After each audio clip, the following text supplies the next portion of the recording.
Fall camp for the 2023 season for your Clemson Tigers begins this week, just in about 2 days. What should we expect? What are some of the storylines and things that I'm looking forward to? I'm going to tell you next on the Locked On Clemson podcast. You are Locked On Clemson, your daily podcast on the Clemson Tigers. Part of the Locked On Podcast Network, your team every day.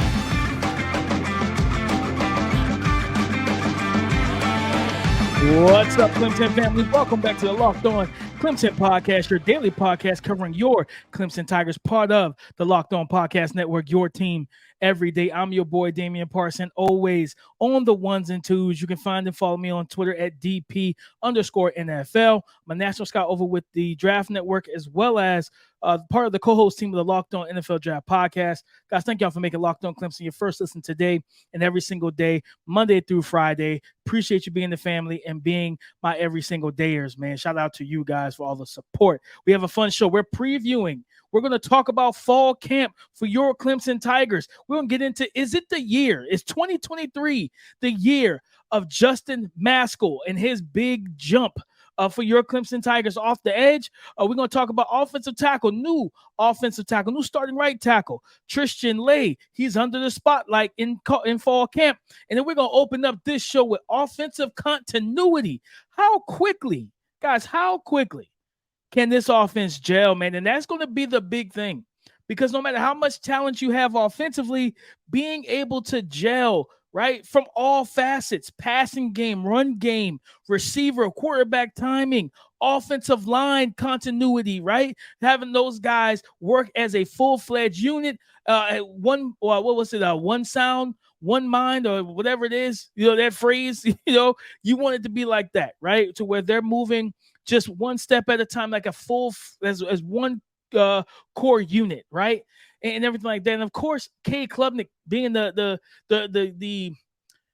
trigger man, the point guard, whatever you want to call him at the helm, you absolutely need to be able to get that continuity down, right? And with Gary, especially, and the big reason why this is a thing that I'm looking forward to for fall camp is because it's a new offense, guys. Yes, you had spring training, and yes, you trained over the summer and everything, but now the rubber meets the road because you are getting ready for season preparation. So, yes, that's what I look forward to. I look forward to how quickly this offense can gel. How quickly can Cade Klubnik truly be comfortable? I'm talking comfortable enough to where he can give Garrett Riley, the trust in himself, where Garrett, in Cade, where Garrett says, okay, I trust you to make calls and checks at the line of scrimmage. I trust you to make offensive line protection adjustments. I trust you to make those things happen, right? But also, just again, with the up front, getting the best five, getting the five that are going to be on, that you expect to be healthy all season and to be your starting unit. Get those guys completely comfortable, right? And I, spoiler alert, I have one of their offensive linemen. He's one of the younger offensive linemen, backup offensive lineman. Mason Johnstone is going to be on the show tomorrow, so just check out for keep an eye out for that. But on Wednesday. But yeah, I mean, just getting the best five out there, getting the five that you need, and not only getting the five that you need, but then getting those guys to gel. So it's one, one sound, one mind, one body, all that good stuff. Whatever that's saying, I can't get it right, but you know what I mean. You've heard it. So I think that's a big thing right now, is that I'm really curious, right? And especially the run game, because I can tell you as a former running back, you can't do much. You cannot do much if the offensive line isn't getting the push, if they're not working together on double teams, right? If they're not working together to, whether it's gallop technique, whether it's reach blocking, whatever it is, if you got a GT counter, right, and you got the guard tackle pulling to the opposite side of formation to lead Will Shipley or Phil Maffa, up to daylight, right?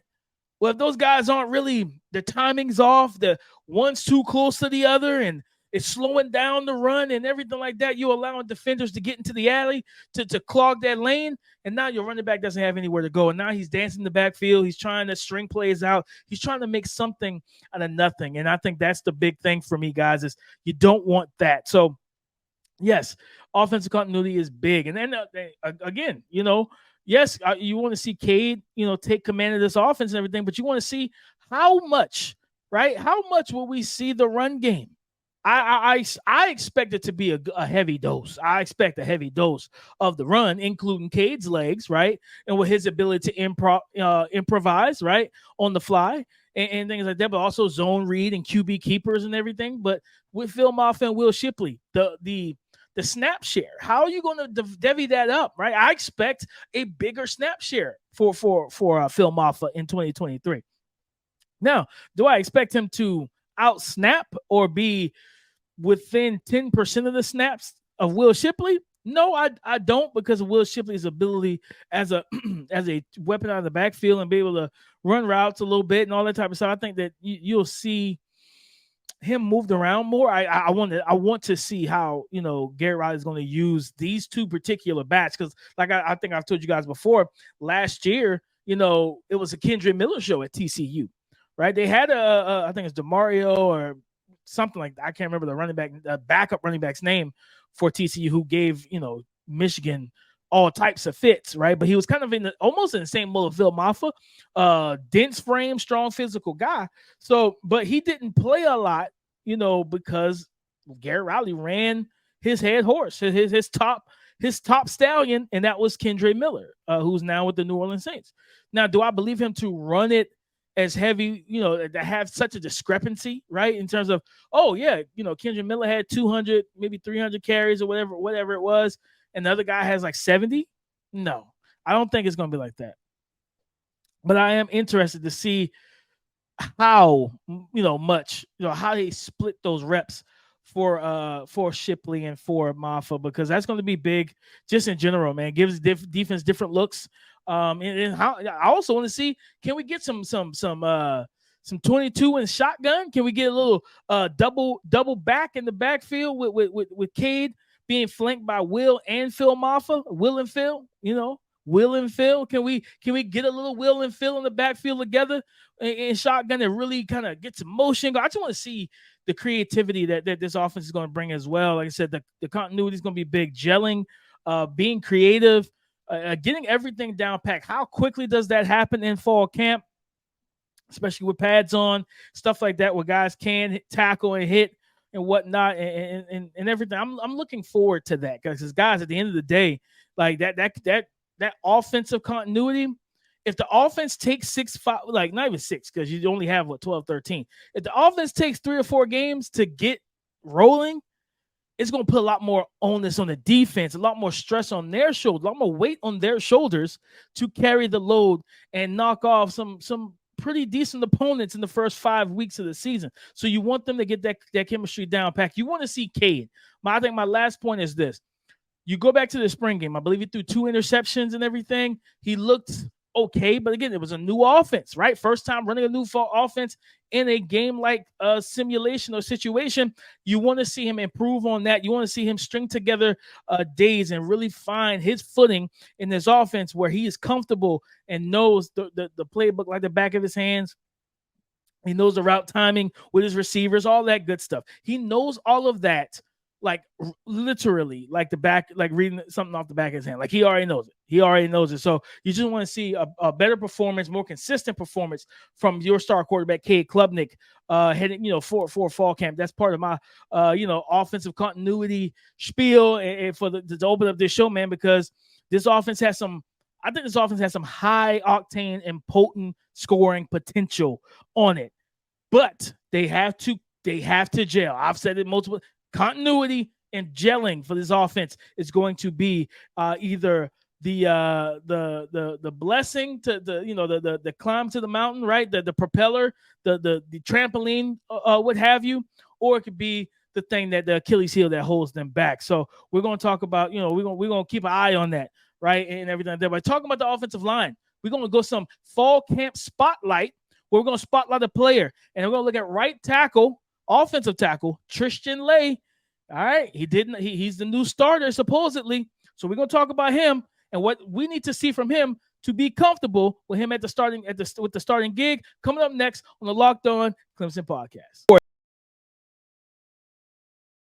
A championship team is all about making sure every player is a perfect fit. It's the same when it comes to your vehicle. Every part needs to fit just right. So the next time you need parts and or accessories, head over to eBay Motors. With eBay Guaranteed Fit, you can be sure every part you need fits right the first time around. Just add your ride to My Garage and look for the green check to know the part will fit or your money back. Because just like in sports, confidence is the name of the game, baby, when you shop on eBay Motors. And with over 122 million parts to choose from, you'll be back in the game in no time. After all, it's easy to bring home a win when the right parts are guaranteed. Get the right parts, the right fit, and the right prices on ebaymotors.com. Let's ride, baby. Let's ride. eBay Guaranteed Fit. Only available to U.S. customers. Eligible items only. Exclusions apply.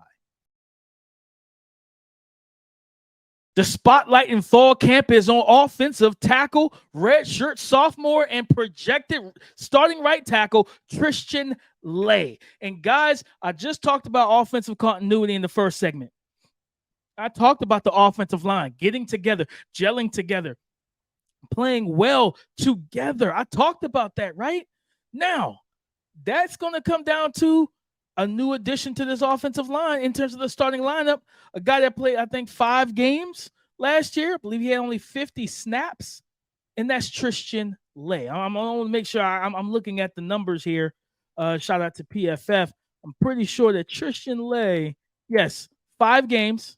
Looks like he had 50 offensive snaps. Blocking snaps and everything. 24 run blocks, 26 pass blocks, no sacks, no hits, no hurries, no pressures allowed. He had 2 penalties though, and and those 50 snaps were on the left side of the offensive line, right? Well, according, again, this is all projection based. According to OurLads.com, they have sophomore Blake Miller. They have Blake Miller, who was He played 14 games. He had 944 snaps. So he played a bulk of the snaps. He was a starting right tackle. They have him projected to be starting at the left tackle. So either way, regardless if Blake stays on the right, stays at right tackle, and Tristan stays on the left, nonetheless, Tristan is a newcomer. He's a new starter. So what am I looking for? I want to see him get his feet settled, get his feet under him, play well. You got a very talented defense, so the spotlight is on him. The lights are bright when you get to one-on-ones and you see Xavier Thomas, right? You're dealing with Justin Mascoll, right? You see the different edge rushers, TJ Parker, Zaire Patterson, right? Maybe you get some reps against Rook and Tyler Davis, okay? Cade Denhoff, Jaheim Lawson. You got a lot of defensive players on this team and on the front lines that have extreme talent. So this young man should be tested early. So you want to just see him play with confidence, right? Play with confidence, and not just play with confidence. Again, it depends on where he lines up. If he's a left tackle, I think that's why Our Lads projects Blake to be the left tackle, because he played almost 1,000 snaps last year. What you don't want, Cade is a right-handed quarterback. What you don't want, as Cade even talked about at the AC Media Day, he's working through and improving on his ability to work in the pocket and different things of that nature.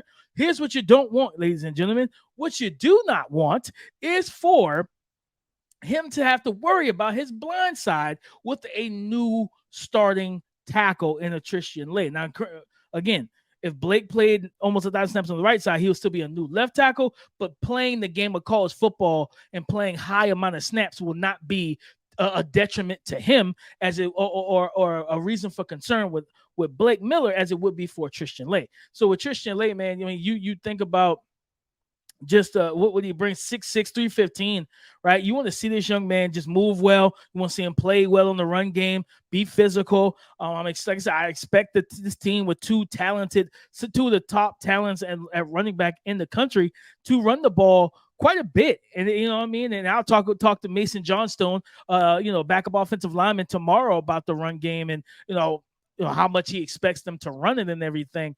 But again, like I think that's going to be a big part of that with Tristan. 6'6", 315, man. Like that's a big boy. You want to see him go out there. The spotlight is bright. I'm telling you, the spotlight is bright. You want to see him compound days, right? Play well day one. Right. And it's going to be peaks and valleys. I get that. But I'm just saying you prefer to see, all right, good start to camp day one. Better start day two. Day 3, 4, 5, and 6. By the time we get to day 12, that he's out there really in playing within himself. Right. He's in rhythm. He's comfortable. He's doing the things that he knows he needs to do that will make him successful and help not just make him successful at his job, but essentially being the result of him being successful at his job helps the offensive line being successful at their job, which helps Cade Klubnik, Phil Maffa, Will Shipley, Adam Randall, you name it. Everybody will be successful if the offensive line can do their job. So I'm keeping an eye on just how he practices and everything like that. I'm trying to get a beat on what practices are open to the media and if it fits my scouting schedule and stuff like that, so I can go and really give you guys a first-hand look, a bird's eye view being there.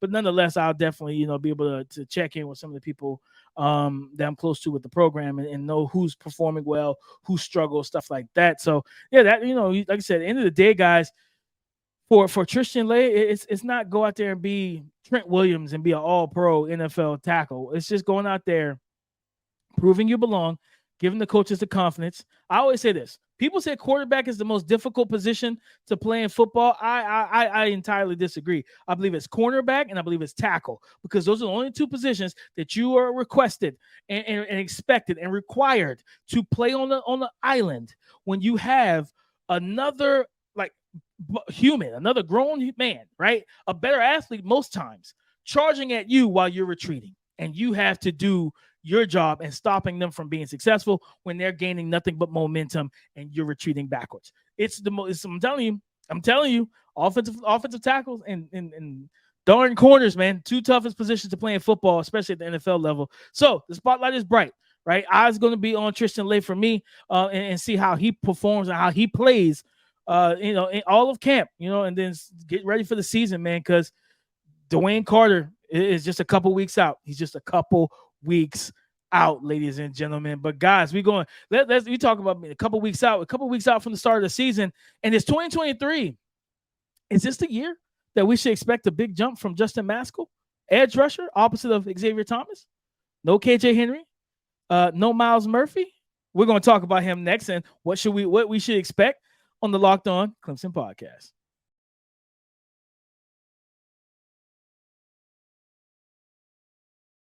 (2023) is it the year of Justin Mascoll? Is it his time to break out?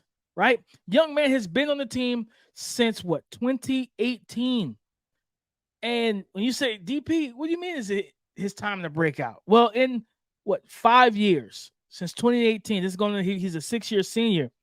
He only has, per PFF, 2 sacks, 12 QB hits, 21 hurries, right? And that's it. 23 run stops as well in his Clemson career.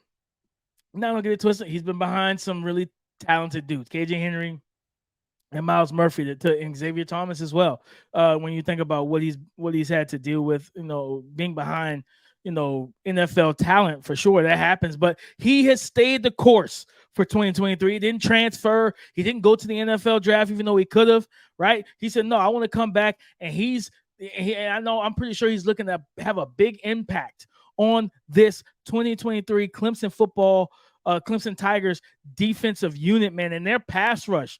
And for me, when you are 6'4", 255 pounds, yes, you expected to make an impact typically because you look the part. You're one of those guys. One of my favorite phrases is "hop off the bus." Those guys that hop off the bus at games and they look like football players. You don't know how good they are, but they look the part, right? They got the swag on. They're 6'4", 260 off the edge. They come out the starting blocks quick, all that stuff that can intimidate opponents, right? Justin Mascoll has the look, right? He has the look. Now you just want to see him put it on tape, right? Having the look is one thing. Playing to the look is another. And I think that's why I'm asking the question, guys. Y'all tell me holler at me in the comments. Let me know what you expected for Justin Mascoll. Is it his year? Is it the year of Justin Mascoll in 2023? I don't know. I'm interested to see how he handles camp. Right? We're talking about camp preview and camp and storylines to keep an eye on. That's what I'm kind of looking for with him. I want to see, can he give a Tristan Leigh fits? Right? Can he give a Blake Miller fits? At 255, is he just a hand in the dirt pass rusher or is he going to give you some stand-up looks? Can he, not just off of like, twist stunts and loops and all that, but can he reduce inside as like a 3-tech single gap pass rusher? Can he do that for you? You can get, because a lot of times you just want to get the best guys on the field, no matter how you have to do it. So can he give you some flexibility and versatility in Wes Goodwin's in the second year of Wes Goodwin's system? We will find out in camp, right? But I think that's the thing for me, is like, if it's going to be Justin Mascoll's year, he's got to come out in camp and play with his hair on fire. I'm talking pass rush moves, pass rush plan, right? Setting the edge in the run game, being physical, being powerful, being quick off the ball. You need to see those things for this young man, because he looks the part. Now play the part. And that's the big thing. Don't just look at, play it. And I think he can do it, guys, especially Xavier Thomas, right? Xavier Thomas being healthy for a full season. If he's able to generate 25, 35, 40 pressures, guess what that does to the quarterback? That flushes them away from Xavier, from Thomas. And guess what it's going to do? Flush them right over to Justin Mascoll. So they're going to be, he's going to have opportunities. Like I said, let me go over the numbers one more time. One more time in his career for Clemson since 2018, he only has 2 sacks, 12 QB hits, and 21 hurries, right? 2 batted passes as well. So with this year being the year that he's a full-time starter, no backup and rotational player, full-time starter, what am I saying? I think that he's going to have some chances to have 2 sacks in the game, none alone more than 2 sacks for the season, because he will be kind of the power rusher, or could be the collapser to the speed of an Xavier Thomas, and then he can get those cleanup sacks, right? Because you want to see him, and get the pressure. I think in his best pressure season in terms of hurries and pressures was, he had 2, and it was 2019. He had 6, and then 2021 he had 6. But again, like you're talking about, just pass rushing, just snaps. 2019. So in 2018, he only played 8 total snaps for the season. 2019, 245 snaps. 2020, 385 snaps. 2021, 201 snaps. And 2022, he played 297 snaps. So what am I saying? Opportunity presents itself. Opportunity plus preparation can equal production. And I just want to see him. I believe that he'll be prepared for the opportunity that he's going to have in 2023 to be the full-time starter and go out there and make the plays that he needs to make, and make an impact. Right? Make an impact. And I think that you can have yourself a very dangerous duo of pass rushers to go with a very dangerous duo on the interior with Rook Orororo and Tyler Davis. You know what I'm saying? And Peyton Page as well on the D-line, and Barrett Carter. This defensive front is loaded. So Justin Mascoll doesn't have to go out there and be the guy by himself. He just has to be a piece, just to be a piece of the pie, a key to the machine, right? A cog in the machine of sorts. He just has to play his role, but you want to see him be as productive as he possibly can. And like I said, don't just look the part, play the part. And I'm expecting him to have a good season. So is it the year? Is 2023 the year of Justin Mascoll? We'll find out. We'll find out when the pads get popping. But if it's going to be, camp is his time to set the table, right? Blaze his own trail and set it afire and let everybody know, hey, you see where that smoke is? That's just Justin Mascoll off to another sack. That's just him getting another pressure. That's just him getting a forced fumble. That's all you want. That's all you need. That's all you ask for, guys. But, man, thank y'all for tapping in with your boy today. Go subscribe and follow for free on YouTube or wherever you listen to podcasts to get the latest episode as soon as it is available on the YouTube section and aspect, guys. Please. We're trying to get the channel to 1,000 subscribers. Football is almost here. Thank y'all for all the support and everything that you've been doing. But let's keep ramping it up. Go subscribe All right, like every video, comment when you find something interesting to talk about. Holler at me because I will respond to you. But also hit the bell notification so you're notified whenever I drop content, whether it's a YouTube short. Every time I have some of that stuff for you guys as well, and we'll be chatting in the community chat as well. So stay tuned for that. On tomorrow's show, like I said, I have backup offensive lineman. I believe he's a true sophomore. And one of my guys, Mason Johnstone, will be on the show for majority of the show tomorrow, talking offensive line play, this new offense, and the defenders that he's faced and everything like that. So he's going to give us some first insight on what it's like to play in the trenches and everything, as well as his own personal goals for the 2023 offseason and season, guys. But in terms of Twitter, go find and follow me there at DP_NFL. Talk to me because I do talk back. Come and join the conversation again tomorrow on the Locked On Podcast Network. Your team every day. Go Tigers.